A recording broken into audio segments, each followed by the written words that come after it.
Réalisons une fente passepoilée qui nous permettra d'aborder dans un deuxième temps la poche passepoilée. Identifions et analysons les éléments en fonction de la nomenclature. Nous avons besoin d'un vêtement et de 2 passepoils.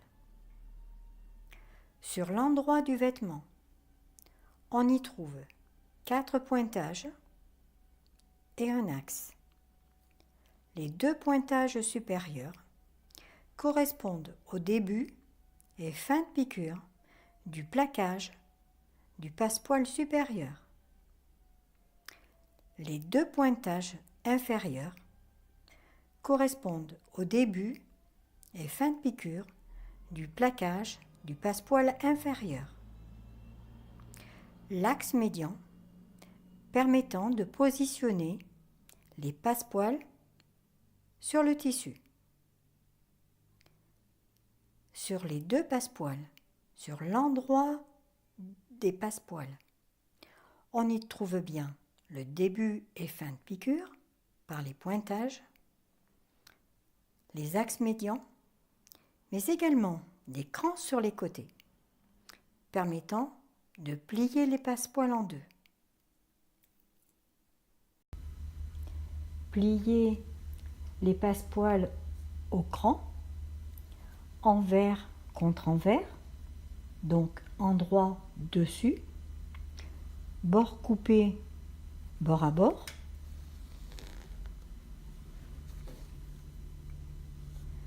Contrôler les largeurs entre 2 pointages sur les passepoils. Elles doivent être identiques entre elles et elles doivent être identiques aux largeurs entre 2 pointages sur le vêtement. Contrôler la hauteur du passepoil entre le pointage et le bord plié sur chacun des côtés des 2 passepoils. La somme des 2 hauteurs de passepoil doit être égale à la distance entre les 2 pointages sur le vêtement. Positionnez le premier passepoil endroit contre endroit du vêtement, bord découpé vers l'intérieur de notre fente, en superposant les pointages à chaque extrémité.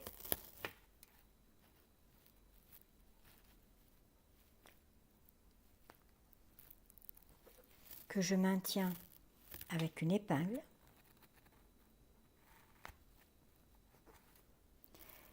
Et je vérifie l'aplomb avec l'axe médian. Je pointe mon aiguille à la place de mon épingle et je vais plaquer mon passepoil du premier pointage au deuxième pointage avec un point d'arrêt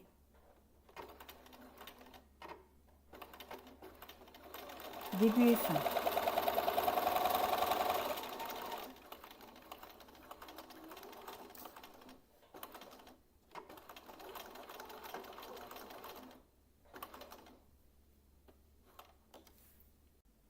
Positionnez le deuxième passepoil, endroit contre endroit, bord découpé contre bord découpé du premier passepoil, en superposant les pointages du passepoil avec ceux du vêtement, au début et fin, maintenu par une épingle, et en vérifiant l'axe médian.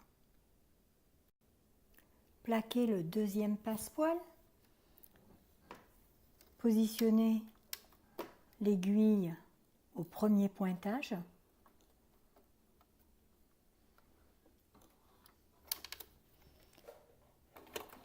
commencez par un point d'arrêt, et terminer en piquant parallèle au bord jusqu'au prochain pointage avec un point d'arrêt, début et fin.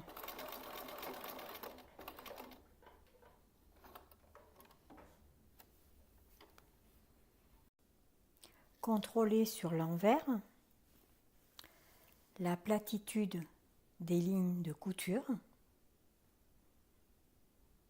l'écartement entre ces deux lignes qui doit être égal à la valeur des deux passepoils au début, en milieu et en fin de piqûre. Les extrémités de début et fin de piqûre qui doivent être dans le prolongement et en perpendiculaire.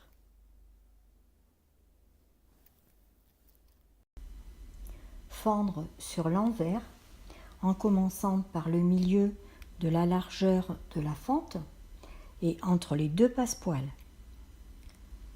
en prenant soin d'écarter les passepoils sur l'endroit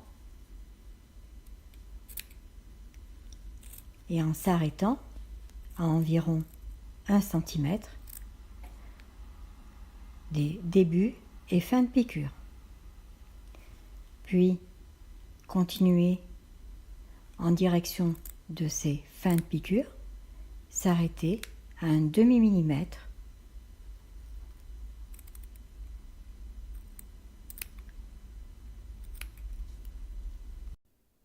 Retournons les passepoils. Le premier passepoil en prenant soin de retourner la queue d'hirondelle de chaque côté, puis le deuxième passepoil.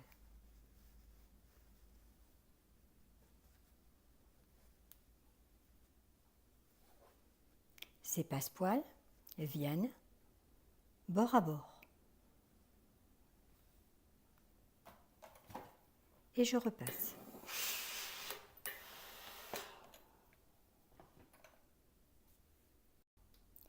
Retournez sur endroit et contrôlez les angles droits de la fente,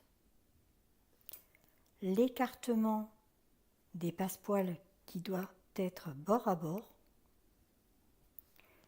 En retournant le vêtement de chaque côté, contrôlez la platitude des passepoils.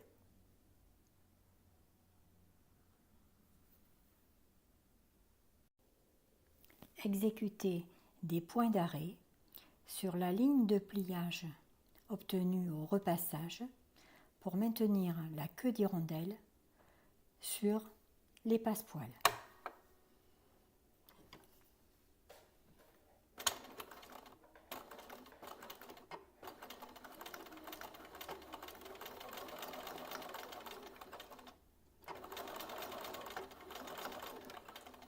Faire ceci de chaque côté.